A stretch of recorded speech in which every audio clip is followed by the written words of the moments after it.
गर्मी में गरीब का चिकन ढाबा। वीरपुर गांव में दयाशंकर नाम का व्यक्ति रहा करता था। दयाशंकर बहुत ज्यादा मेहनती था और उसकी मेहनत को देखकर हर कोई यही कहता कि एक दिन दयाशंकर बड़ा आदमी जरूर बनेगा। समय से उठकर अपने काम पर जाना, समय से काम से घर आना और अपने परिवार का ध्यान रखना दयाशंकर अच्छे से जानता था। दयाशंकर का वीरपुर गांव के बाहर चिकन का ढाबा था, जिसमें दयाशंकर अपने हाथों से चिकन बनाया करता था। सुनिए जी, आप सिर्फ अपने काम पर ध्यान दीजिए। अभी तक हमारे बाड़े से एक मुर्गी गायब है। पिछले महीने 2 मुर्गी गायब थी। ना जाने हमारी मुर्गियां कौन चुरा रहा है। जरूर कोई जानबूझकर ये सब कर रहा है, लेकिन कोई बात नहीं, हमें अपने काम पर ध्यान देना है। मुझे तो अपनी पड़ोसन रज्जो पर ही शक है। कल ही रज्जो मुर्गियों को देखकर कह रही थी कि मुर्गी तो बड़ी तंदुरुस्त है सुनंदा बहन तुम्हारी। गांव वाले तो पहले से ही मेरे चिकन ढाबे को लेकर चिढ़े पड़े हैं। बल्कि तुम तो जानते हो मेरे ढाबे के लगे ही कितने सारे ढाबे हैं। तंदूरी नान चिकन ढाबा, बिरयानी का ढाबा, वेज बिरयानी ढाबा। लेकिन लोगों को मेरे हाथों का चिकन का स्वाद इतना पसंद आता है कि वो खुद मेरे ढाबे की तरफ खींचे चले आते हैं। आप इन सब चीजों पर गौर मत कीजिए, सब अच्छा होगा।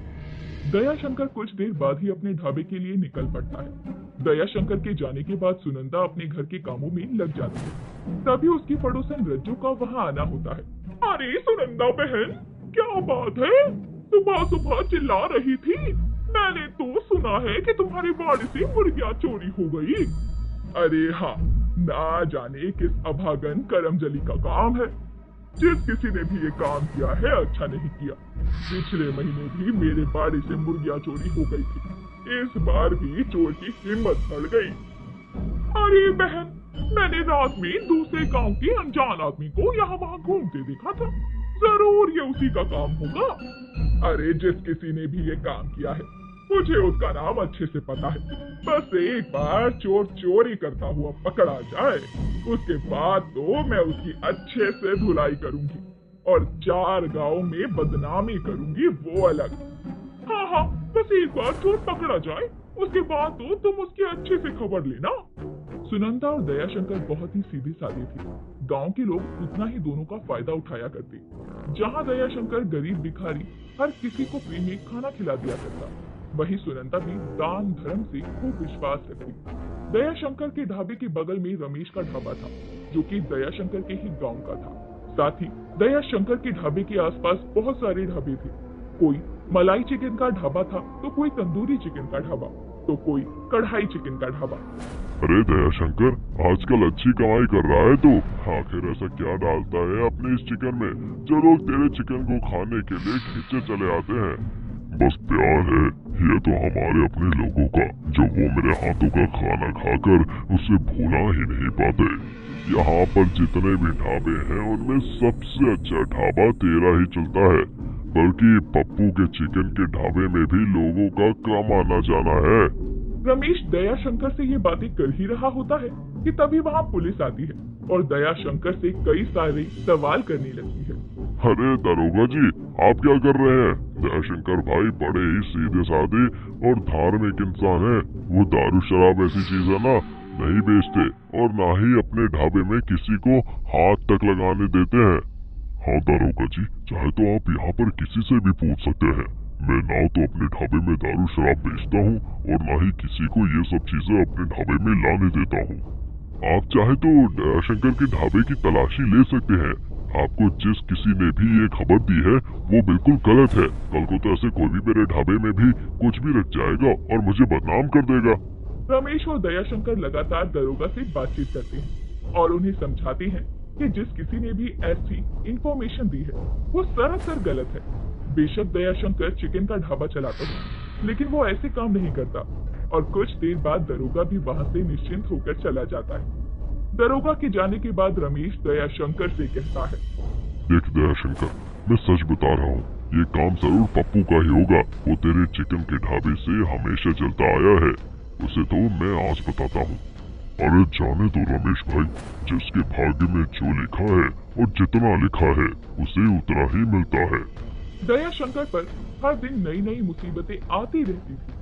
अब दया शंकर देर शाम जब अपना चिकन ढाबा बंद करके घर जाता है तो वो अपनी पत्नी सुनंदा को सारी बातें बताता है।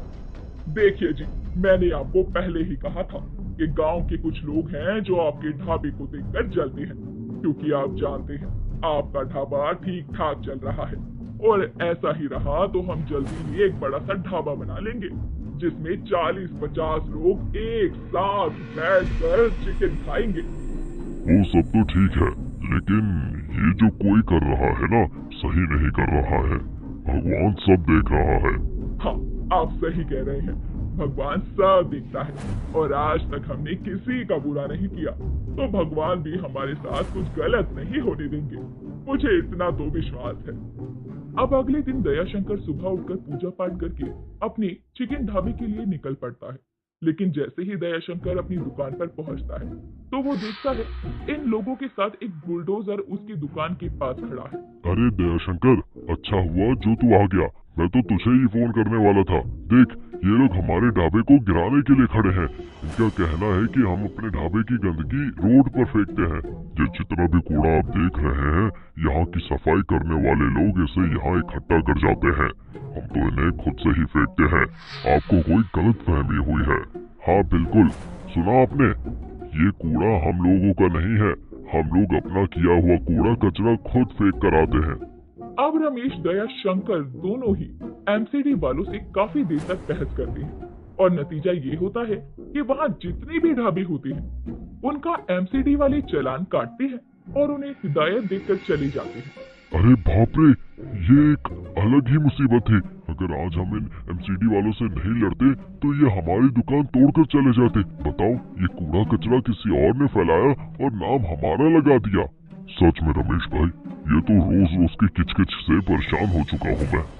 अब सोच रहा हूँ कि यहाँ से अपनी दुकान हटाकर कहीं दूर जाकर दुकान लगा लूं। क्यों दुकान बढ़ाने की सोच रहे हो दयाशंकर भाई? अगर ऐसा है तो मैं भी कुछ समय के लिए शहर जाता हूँ, क्योंकि मेरे इस ढाबे में कुछ खास कमाई नहीं हो रही है। अगर कोई खरीदार हो तो बता देना।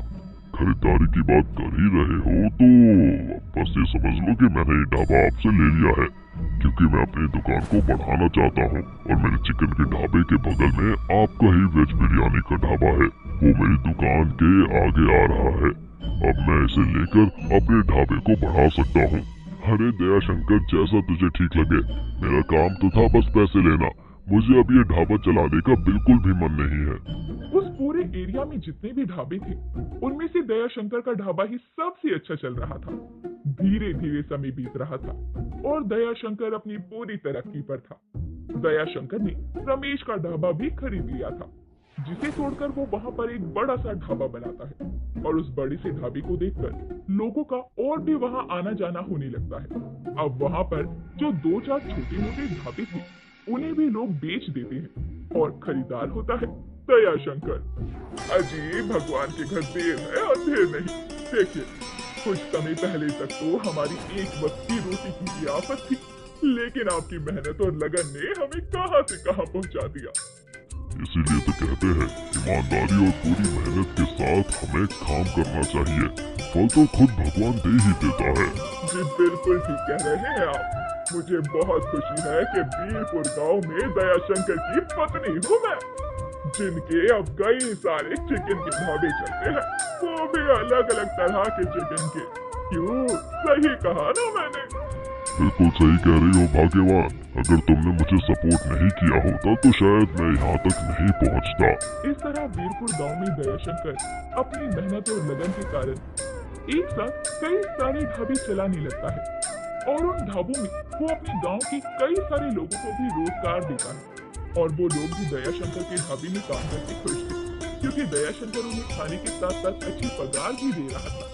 भले ही उस पर लाख मुसीबतें आती रहती हैं, लेकिन दयाशंकर ने सभी मुसीबतों का डट कर सामना किया और गर्मी में अपने चिकन के ढाबे को खूब चलाया। दोस्तों, आपको हमारी ये कहानी कैसी लगी हमें कमेंट करके बताना ना भूलें और ऐसी ही कहानियाँ देखने के लिए हमारे चैनल को सब्सक्राइब कर लें। अरे भाग्यवान सुनो, आज मेरा प्याज कचौरी खाने का मन कर रहा है।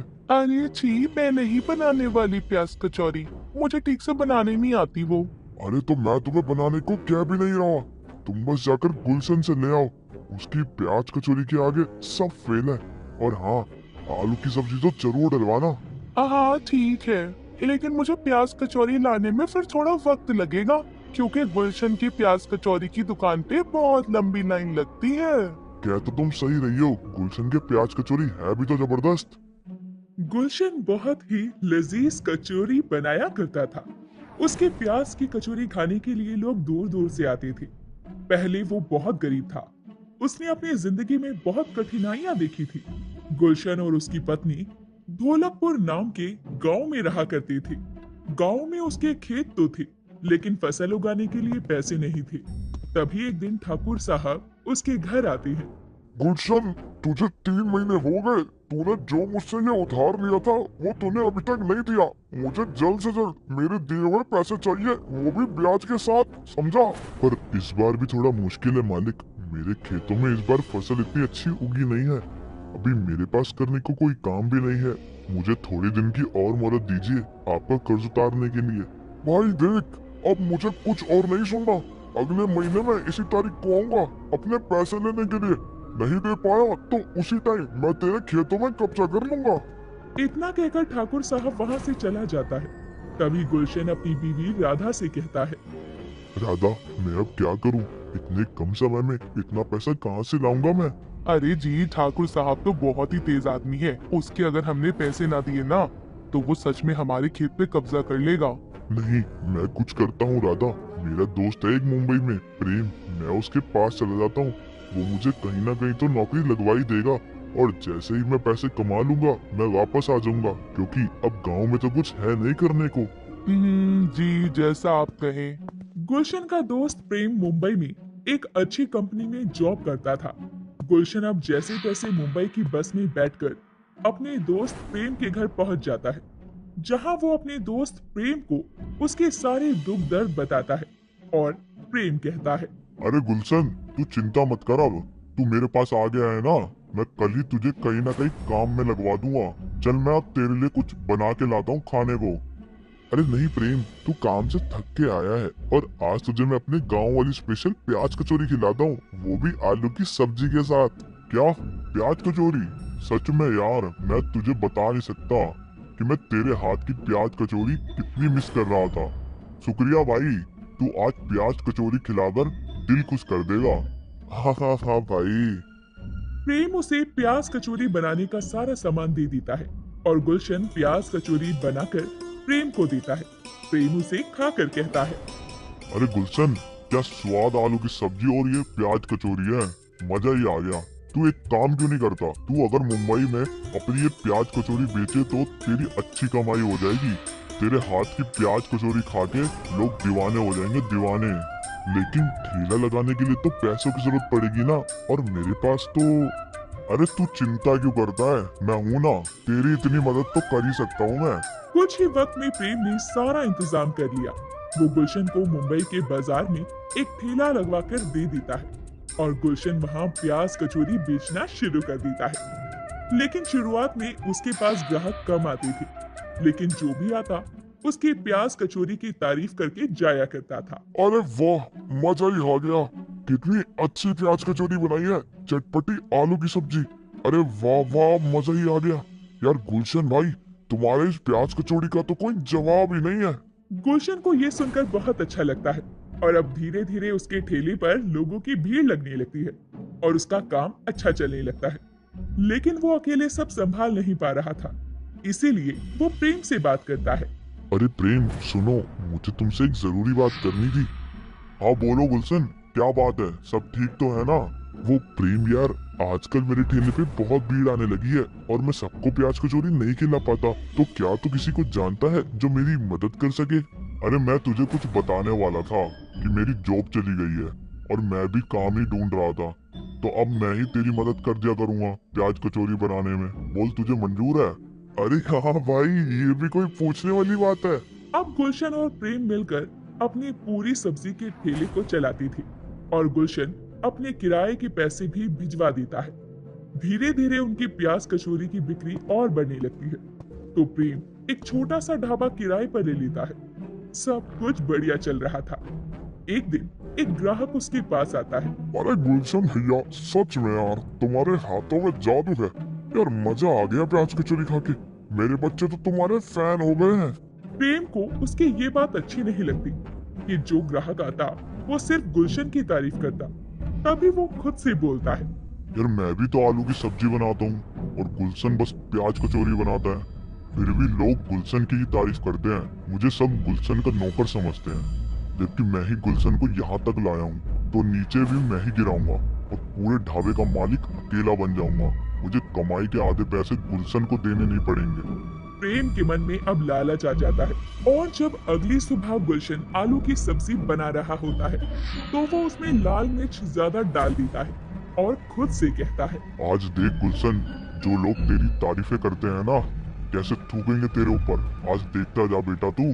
प्रेम जैसे ही आलू की सब्जी उठाकर दुकान पर रख रहा होता है, उसके हाथ से सारी सब्जी गिर जाती है और उसका हाथ जल जाता है। अरे प्रेम, तू ठीक तो है? अरे तूने सब्जी कैसे गिरा दी भाई? तेरा तो हाथ भी जल गया है।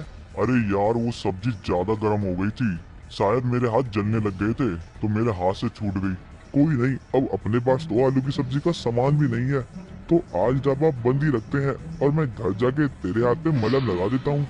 अगले दिन फिर प्रेम कचौरी के आटे में इनो मिला देता है, जिससे आटा फूल जाता है। गुलशन जैसे ही कचौरी बनाने लगता है तो कहता है, अरे यार ये आटा मुझे कुछ खराब सा लग रहा है प्रेम। भैया कचौरी तो तली नहीं रही। नहीं यार, मुझे तो सही लग रहा है। देख एक दो बार और देख। ना भाई, ये आटा तो फूल गया, इससे अब कचौरी नहीं बनेगी। अब हम एक काम करते हैं, आज कचौरी की जगह चावल बना लेते हैं। अबे यार, ये क्या हो रहा है? मेरी सारी सोच खराब क्यों जा रही है? हाँ भाई, तुझे जो ठीक लगता है तू वो कर। अब गुलशन फटाफट चावल बना लेता है। तभी एक ग्राहक आता है और कहता है, सुनो गुलशन भैया, एक प्लेट प्याज कचौरी लगा दो। माफ कीजिए भैया, वो आज आलू की सब्जी के साथ प्याज कचौरी नहीं है। तो बताओ चावल दे दूं उसके साथ? हाँ भैया दे दो, जो भी है, बड़ी भूख लगी है और आपके हाथ का कुछ भी खा लो, मजा ही आता है। जी धन्यवाद भैया, हम अभी देते हैं। गुलशन फटाफट से आलू की सब्जी और चावल उस आदमी को दे देता है और वो आदमी भी आलू की सब्जी चावल खाकर उसका दीवाना ही हो जाता है। गुलशन भैया तुम कमाल हो, सच में तुम्हारी तरक्की तुम्हारे हाथों में है और वही चीज है जो तुम्हें यहाँ तक लाई है। जी शुक्रिया, लेकिन मेरी तरक्की का असली हकदार मेरा दोस्त प्रेम है। अगर ये ना होता तो मैं कहीं भीख मांग रहा होता, इसी ने मुझे यहाँ तक पहुँचाया है। गुलशन की बातें सुनकर प्रेम को अपनी गलती का पछतावा होता है कि वो बेचारा गुलशन उसे ही सब कुछ मानता था और वो उसके साथ ही गलत करने चला था। वो शाम को घर पहुंचते हैं तो प्रेम कहता है, सुन भाई, मुझे माफ कर दे, मेरे से बहुत बड़ी गलती हो गई। क्या हुआ भाई, बता तो। मैं पैसे की लालच और लोगों को तेरी इतनी तारीफ करते देख मैं जल गया था, इसलिए मैंने तेरा बुरा करना चाहा। लेकिन वो कहते हैं ना, अच्छे लोगों के साथ भगवान अच्छा ही करते हैं।